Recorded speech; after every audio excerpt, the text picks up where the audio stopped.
Welcome to Airball, the riveting rallying game for everyone. This is a game played with a volleyball on this chalk court.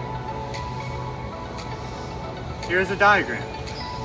The basic premise of the game is that one person hits it twice to the other side and lets it bounce. The other person returns.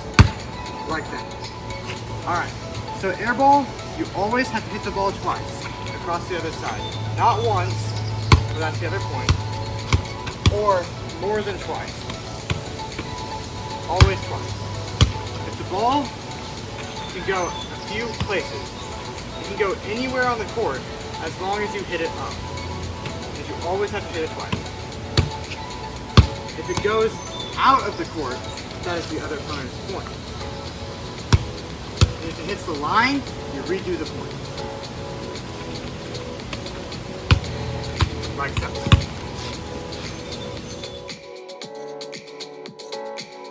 Another important part of airball is the way the ball bounces. It always has to bounce once before your opponent returns the shot. If it bounces twice,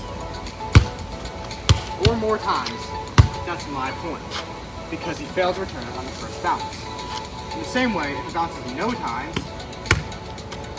that's my point, because he failed to return the shot correctly.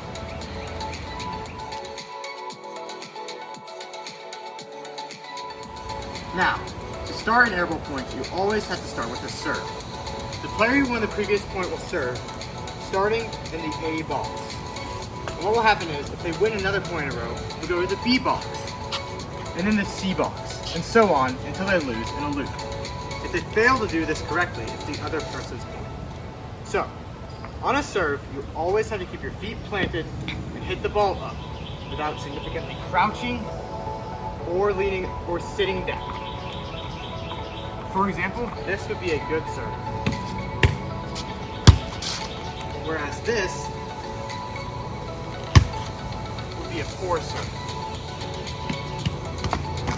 because I was sitting and crouching too far down.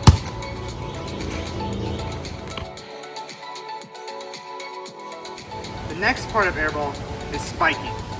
So previously I said that you can hit anywhere as long as all hits are upward, and this is true. But sometimes to outplay your opponent, you might want to hit it down or straight out.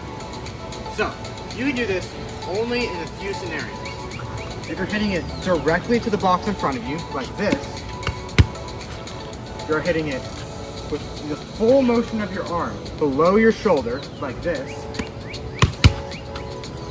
and the second bounce stays in the left and right boundaries of the court. Also, like this. Now, I know that those rules may be confusing, so I'm going to show you an appropriate form of those rules and an inappropriate form of those rules. So, the correct way to hit to the box in front of you looks like this. The incorrect way to hit to the box in front of you looks like this. Because I went to a different box that was not directly in front of me. The next rule is the over-the-shoulder rule.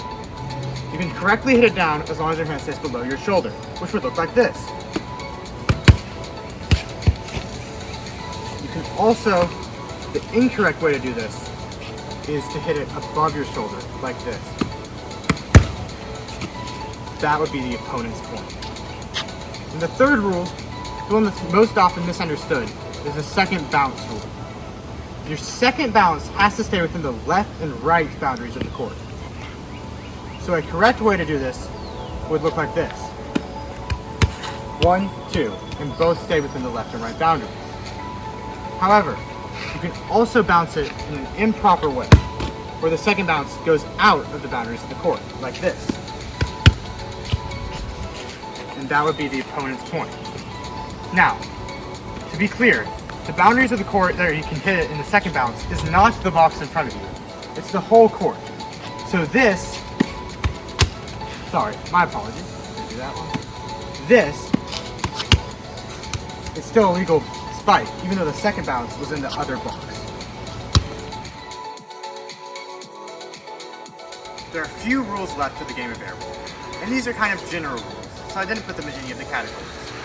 The first rule is that you cannot step onto the opponent's side while hitting your shot, because that is going to be their point. The second rule is that you cannot do a shot where the first bounce lands on their side, but the second bounce comes back to yours. That would look like this. Because that's almost impossible to return. And the third rule is that all of your hits have to have some force, like this. And you cannot do shots such as drop shots that look like this, where you just don't move the ball at all.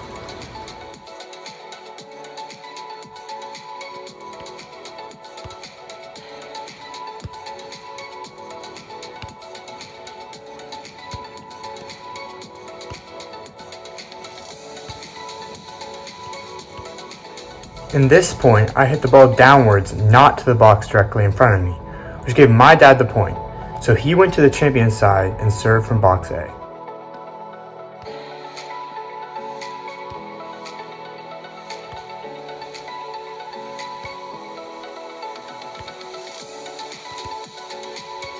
In that point, I hit the ball down, but my second bounce went out of bounds, so it was once again my dad's point.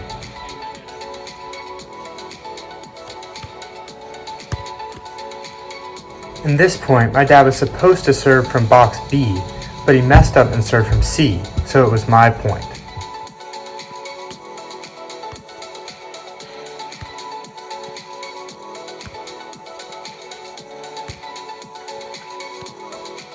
In this final point, my dad hit it without letting it bounce, which is called air interference, and ended with me getting the point.